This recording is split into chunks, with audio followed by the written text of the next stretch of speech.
Chapter 3.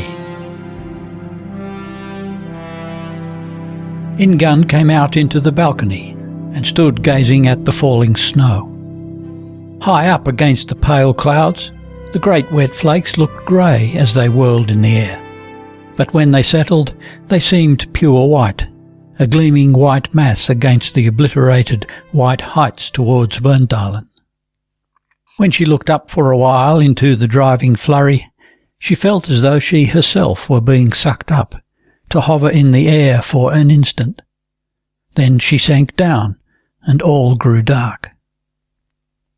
She tried this again and again.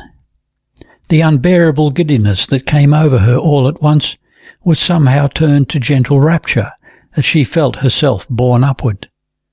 But when the drop came, she could not see that she was falling, nothing but grey and black streaks that whirled around. There was such a strange hush that the very sea mews were silent. She had seen how they settled in such weather, in cracks of the rock and on the great stones of the beach. Now and again they moved a little, but without uttering a note. When first she came here, she had thought these great white birds, with their wide stretch of wing, were fairer than anything she had seen. Even their curious screams made her strangely happy at heart. She had been brought to a new land, far from the region where she had suffered intolerably. In summer, when she came out in the morning and heard the regular pounding of the sea at the foot of the rock on which she stood, saw the wide and bright expanse of the fjord and the bare shore on the other side, and the circling white sea mews screamed hoarsely, unreal as wraiths, it had made her so light at heart. The world was so great and wide. What had befallen her somewhere in a spot far, far away could not possibly be so great a matter. It must surely be forgotten in time. But as autumn drew on out here by the fjord, she was alarmed by its being never still. The unceasing murmur and booming of the waves, the cries of the seabirds, the sweep of the storm over the wooded ridge, all this made her dizzy. If she had but to cross the yard, the wind seemed to rush in at her ears and fill her whole head with noise. And rain and fog drifted in from the sea and took away her courage. She thought of the autumn at home, the ground hard with black frost, the air bright and clear, so that the blows of an axe or the baying of a dog could be heard from farm to farm. There the sun made its way through the morning mist and thawed the rime to dew in the course of the day, and she longed to listen to a stillness around her. It was as though she had sunk lower and lower as the days and the year grew shorter and darker. Now she was at the bottom. Midwinter was past, the year was climbing again. And she felt utterly powerless at the thought that now she was to take the uphill road. Soon the sun would rise higher and higher. The time was near at hand when day by day it would be manifest that brighter and longer days were drawing on, the springtime. But to her it was as though she faced a lofty mountain, up which she was to climb, with the burden she now knew full surely that she bore, and it made her sick and giddy to think of it. Still, still was the air, though the snow whirled so madly. The flakes drifted hither and thither, but at last they fell straight down. The sea was dark as iron, when she had a glimpse of it, and the surf beat on the beach sounded faint and monotonous in the mild, snowy air. All was covered now. The road down to the wharf was blotted out. The footprints of the maids who had gone to the byre, her own tracks across the yard, were snowed under, and all the white was turning grey and slowly fading as the first shades of dusk came on. The door of the bath-house burst open, and in the cloud of white steam that poured out she caught a glimpse of the men's bodies, dark against the snow. They ran up towards the barn where they had left their clothes, rolling in the drifts as they went, with shouts and laughter. She recognized Olaf and Bjorn, who came first. They closed and wrestled, ducking each other in the snow.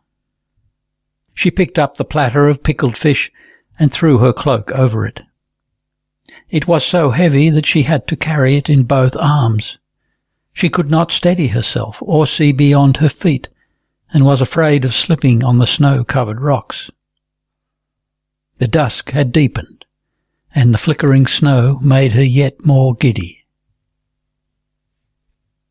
Olaf came into the house and took his place in the high seat at the end of the room.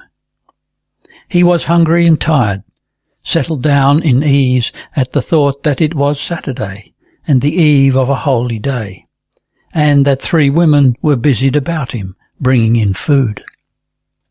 The fire on the hearth glowed red, with little low flames playing over the burnt-out logs, but through the dim light of the room the man in the master's seat was conscious of the new comfort that had been brought in.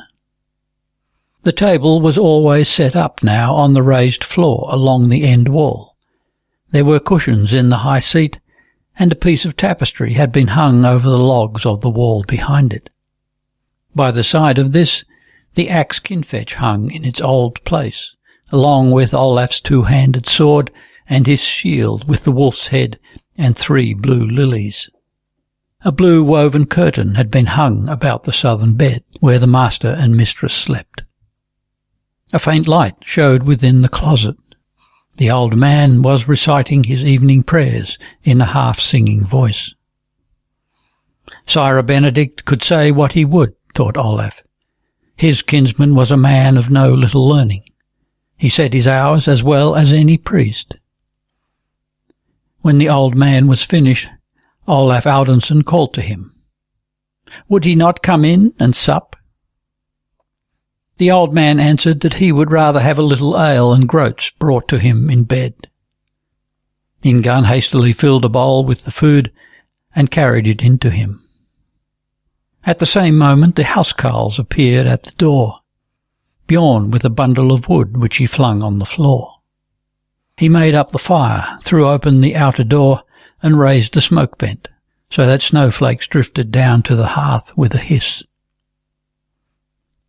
Ingunn stayed with the old man till the wood had caught, and the worst of the smoke had cleared away. Then Bjorn closed the door and the smoke vent. Ingunn came in and stood at her table. She made a cross with her knife on the loaf before cutting it up.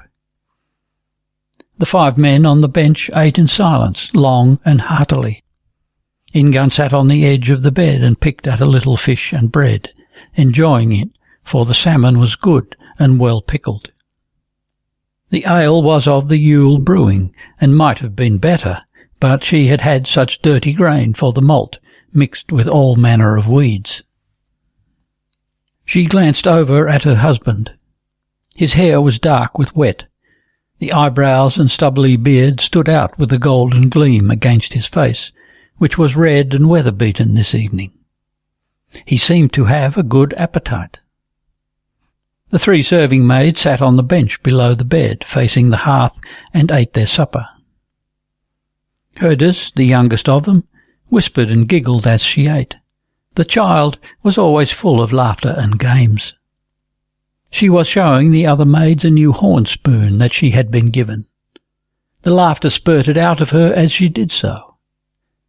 Then she gave a terrified look at the mistress and struggled to keep quiet, but the girl was all squeaks and giggles. The housefolk went out soon after the meal was ended. The men had been on the water from early morning, and the road from Hestviken to the church was so long that they could not lie abed on the morrow, when the going was as heavy as it was now. Olaf went into his kinsman. The old man always needed a hand with one thing or another before he lay down to rest. Olav Ingolfsson was specially inclined to talk toward bedtime, and wished to hear all about the fishing and the day's work on the farm. And every answer he received from the younger Olaf put him in mind of something which had to be told. Ingunn was sitting on a low stool before the hearth, combing her hair, when Olaf came back into her room. She was half undressed, sitting in a white short-sleeved linen shift and a narrow sleeveless underkirtle of russet homespun. Her thick dark yellow hair hung like a mantle about her slender, slightly stooping form, and through it gleamed her delicate white arms. Olaf came up behind her, filled his hands with her loosened hair, and buried his face in it. It smelt so good. "You have the fairest hair of all women, Ingunn." He forced her head back and looked down into her upturned face. "But you have fallen away since Yule, my sweet one. You must not work beyond your powers. I will not have it. And then you must eat more. Ere Lent comes and we must fast, else you will grow so thin that there will be nothing left of you." He struggled out of his jerkin and shirt and sat down on the edge of the hearth to warm his back. The sight of the young man's naked chest, the play of the muscles under the milk-white skin as he bent down to pull off his boots, affected the young wife painfully. His sound health made her feel her own weakness all the more. Olaf scratched himself on the shoulder blades. A few little drops of blood trickled, red as wine, down his smooth skin. "He is such a rough fellow, Bjorn, when he has a bath," laughed Olaf. Then he bent down over the bitch that lay with her litter on a sack by the hearth and picked up one of the puppies. It squealed as he held it up to the light. Its eyes were only just opened. The mother gave a loud growl. Olaf had bought the dog just a little while before, and had paid so much that his neighbours had again shaken their heads at his grand ways. But it was a special breed of dog, with hanging ears soft as silk, and a short coat, keen-scented, excellent sporting dogs. Olaf handled the puppies with satisfaction. It looked as if they would take after their mother, all 5 of them. He laughingly laid one in his wife's lap, amused at the dog, which now growled more threateningly, but dared not fly at him. The tiny round-bellied creature, still soft of bone, crawled and scrambled, trying to lick Ingunn's hands. It was so weak and jointless. All at once she felt unwell. A lump came into her throat. "Let its mother have it back," she begged feebly. Olaf looked at her, stopped laughing, and laid the puppy back beside the bitch. Torre was past, and the month of Jo came and froze the fjord. The ice stretched far to the south of Jolund. The days began to lengthen and grow lighter. The frost fog crept up the fjord from farther out, where there was open sea, and when clear days succeeded with blue sky and sunshine, the whole world glistened with rime. Olaf and Bjorn went out hunting together. Ingunn's only thought was how long yet would she be able to conceal it. Her tears burst forth. In impotent despair she knew that now indeed she had no need of concealment. Was she not Olaf's wife in Hestviken, where she was to bear him a child in the old manor that had been the seat of his kin from time out of mind? And yet she would rather have crept underground and hidden herself. She saw that Olaf had guessed how it was with her. Still she kept going, and could not bring herself to utter a word of it. She kept the fast like the others, though her chest was drawn with hunger, so that it gave her pain. She noticed that Olaf stole a glance at her more and more often, with something of wonder and covert anxiety in his looks. Afterwards he would remain silent a long while. Her heart was filled with dread when she saw him thus, brooding and wondering about her, but she could not bring herself to say anything. Then there came a Sunday. They had just come home from church and were alone in the room for a moment. Olav seated himself on the bench. As she was hurrying past, he caught her by the wrist and held her. "Ingunn, mine, you must do a kindness to Olav Ingolfsson and tell him of it. I believe he will scarce live through the spring. You know how eagerly he awaits it." Ingunn bowed her head. Her face was as red as fire. "Yes," she whispered obediently. Then her husband drew her to him and would set her on his knee. "How is it with you?" he asked in a low voice. "Are you so unhappy, Ingunn? Does he plague you so badly, this little guest of yours? Or are you afraid?" "Afraid!" For an instant the young wife seemed to flare up, like her old, headstrong self of former days. "You must surely know how it is. Never have you been anything but good to me, and now I must think day after day that I am not worth it." "Be silent!" He squeezed her hand hard. Ingunn saw Olaf's face shut up. When he spoke again, his voice was forced, though he made an effort to speak calmly and gently. "Don't think of that, Ingunn, which we do much better to forget. It were foolish indeed of us to awaken memories like that. And you know full well that I love you so dearly that I could never have the heart to be anything but good to you. Oh, I should be worth still less if I could forget." She sank on her knees before him, hid her head in her husband's arms, and kissed his hand. Olaf quickly withdrew it, leapt up, and raised his wife to her feet. Ingunn bent backward in his arms, looked into his eyes, and said in a kind of defiance, "You are fond of me. Ah, God knows I see it.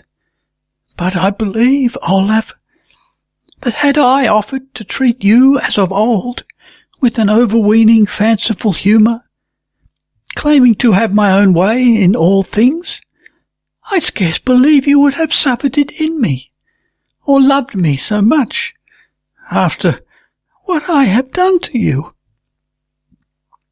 "Oh, be quiet now." He let her go. "I often wish you had treated me harshly, as you threatened to do." "Oh, that you do not wish," he said with a cold little smile she knew so well from old days. But then he drew her passionately to him, hid her head on his breast. "Do not weep," he begged. "I am not weeping." Olaf raised her face and looked into it. He felt strangely ill at ease.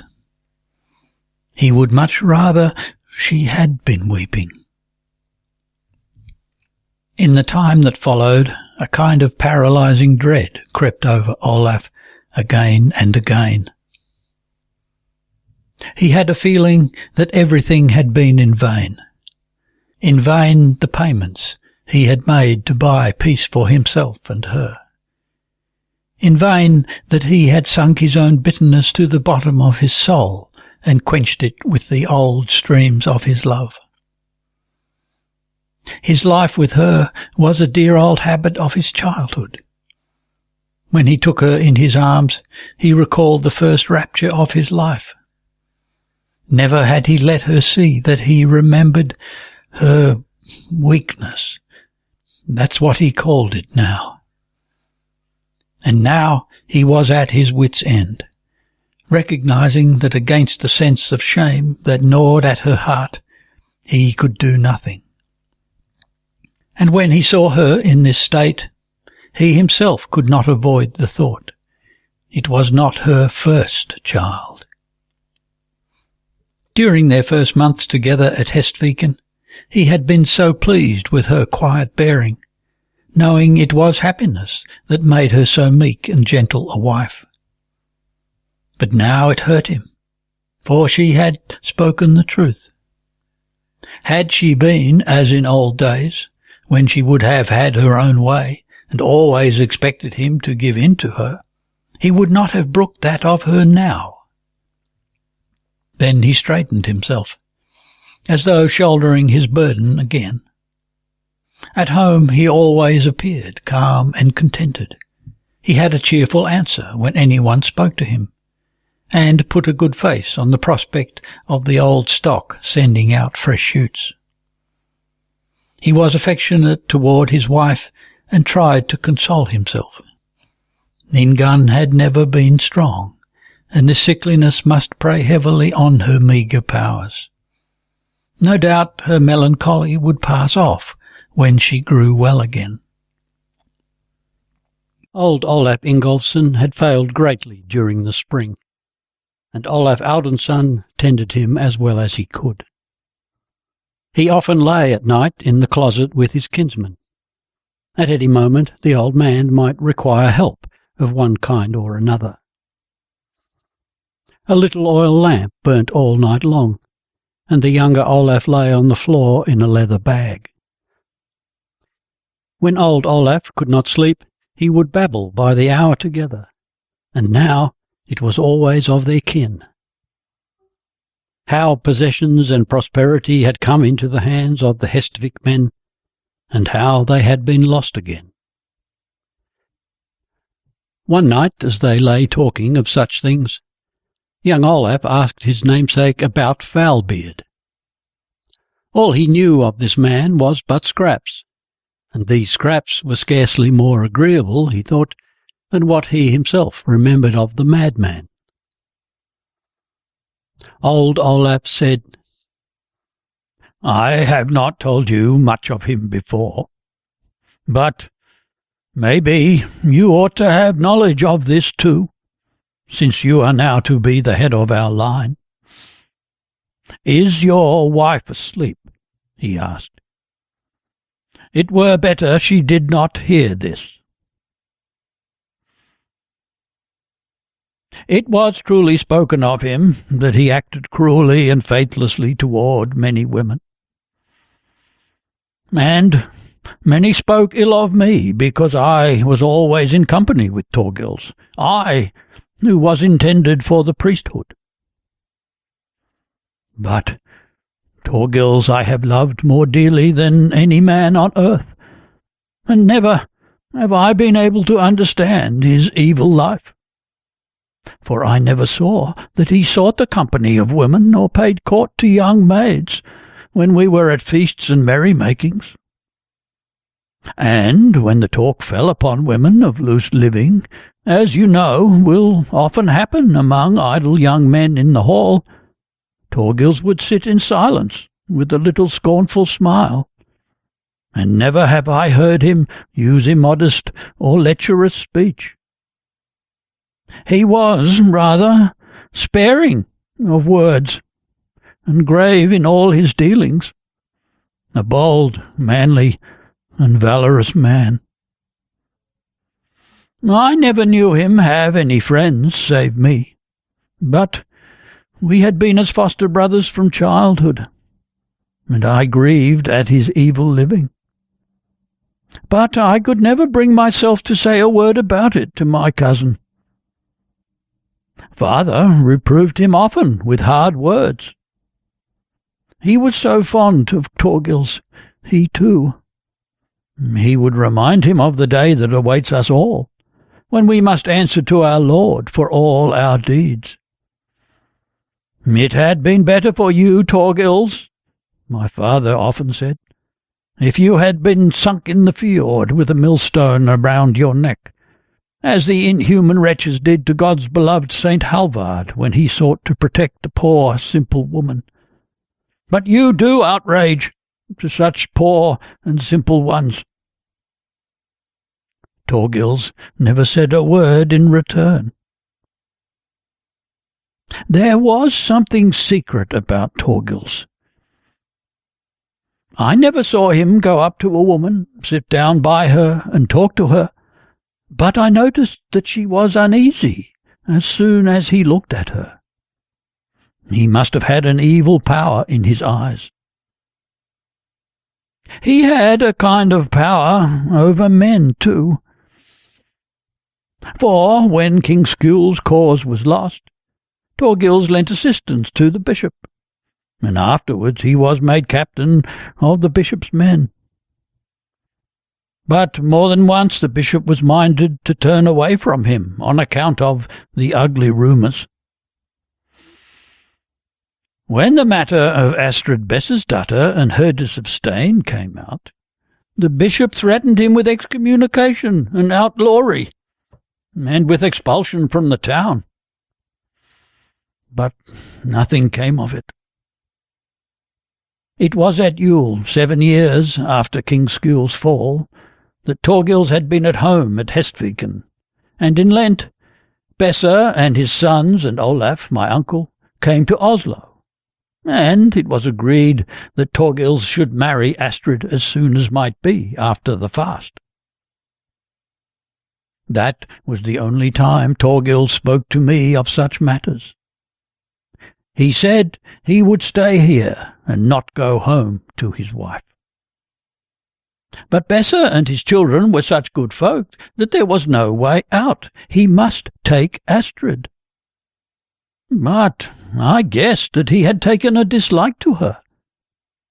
Never have I been able to understand how a man can have the heart to bring ruin upon such a young child, when he did not even like her better than that. But Thorgils replied that he could not help turning against them always. God be merciful to his soul. He met Herdis Karlsdatter just after, and then he did not go home to his betrothal feast. Olaf was beside himself with shame and anger over his son's behaviour, but Thorgils said he would rather fly the country than let himself be pressed into taking a wife whom he could not bear to set eyes on. When the rumours got abroad about Thorgils and Herdis, it was yet worse. They both begged and threatened him, Uncle Olaf and father and the bishop, but Thorgils heeded them not at all. Astrid Bessesdatter was not surpassingly fair, but she was young, red and white. Herdis Karlsdatter was fat and yellow of skin, 13 years older than Thorgils, and she had had 8 children. So no one could understand it. But folk thought that Thorgils had been bewitched. I myself thought it must be the devil, that he had now gotten Thorgils wholly into his power, after he had treated the young maid, Astrid, so heartlessly. I told him this, but then his face turned so white and strange that I was sheer afraid. And he answered me, "I think you are right, kinsman, but now it is too late." And all my prayers and persuasion were as though I had preached to sticks and stones. Some days after came the news that John of Stein, Herdis's husband, was dead. Olav Audunsson sat up in his sleeping bag, stared at the old man in horror, but said nothing. Olaf Ingolson was silent for a moment. Then he said in a low voice, as though it irked him, "He was on his way home from a gathering, had been absent for the night, and 2 of his own faithful men were with him. He fell right down by the roadside and died at once." He was old and weak. God knows, I surely think neither Herdis nor Thorgils had a hand in it. But you may well suppose that much was said, when it was rumoured that Thorgils would marry the widow. Olaf Ribbung said he wished the sons of Bess had cut down Thorgils before this happened, and he declared that so long as Astrid was left unmarried with Thorgils' son, he would not suffer Thorgils to offend her kinsman yet worse by marrying any other. But if it were true that his son had ended by loving a married woman, he could himself pray God to smite Thorgils with the hardest of punishments, if he did not turn from his sinful life, do penance, and put away his leman. And before he would let Thorgils marry her, his father would bind him as a madman. Not long after, Herdis died suddenly. I was with Thorgils when the news came, but I cannot tell you how Thorgils looked. First, his eyes grew so big that I have never seen the like. Then they shrank in again, and the whole man shrivelled and faded. But he said nothing, and in the days that followed he went about and performed his duty as though nothing had happened. But I felt that something was brewing, and when I was not at church I did not move from his side day or night. I noticed, too, that he wished me to be with him, but when he slept I don't know. He lay down in his clothes and neither washed nor shaved himself, and he began to be strange in his manner and unlike himself to look at. Herdis was buried in the church at Acre. That day week the bishop sent Thorgils up to Acre, and I went with him. It was the eve of a holy day, and the tenant of the nun's farm offered us baths. Then I got him to shave off his foul yellow stubble, and I cut his hair. "Ah, now I am ready," said Thorgils, and an uncanny feeling came over me, for he smiled so queerly, and I saw that his face was ravaged and wasted, and skin and hair were yet paler than before. But his eyes had grown so big, and they too had paled till they were the colour of milk and water. He was handsome for all that, but he little resembled a living man as he sat motionless on the bench with a fixed stare. At last I lay down on the bench a while, and then I fell asleep. But I was awakened by a knocking at the door, 3 blows, and I started up. Thorgils had risen and moved as a man walks in his sleep. "I am sent for." I rushed up and took hold of him. God knows what I thought at the moment. But he pushed me aside, and again there was a knocking at the door. "Let me go," said Thorgils. "I must go out." I was a tall man, much taller than Thorgils, and very strong. I was in my youth, though never so strong as Thorgils. He was thick-set and small of limb like you, and had immense bodily strength. I threw my arms around him and tried to hold him, but he gave me a look, and I knew that he was beyond human aid.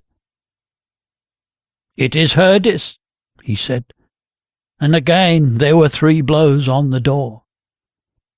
"Let me go, Olaf.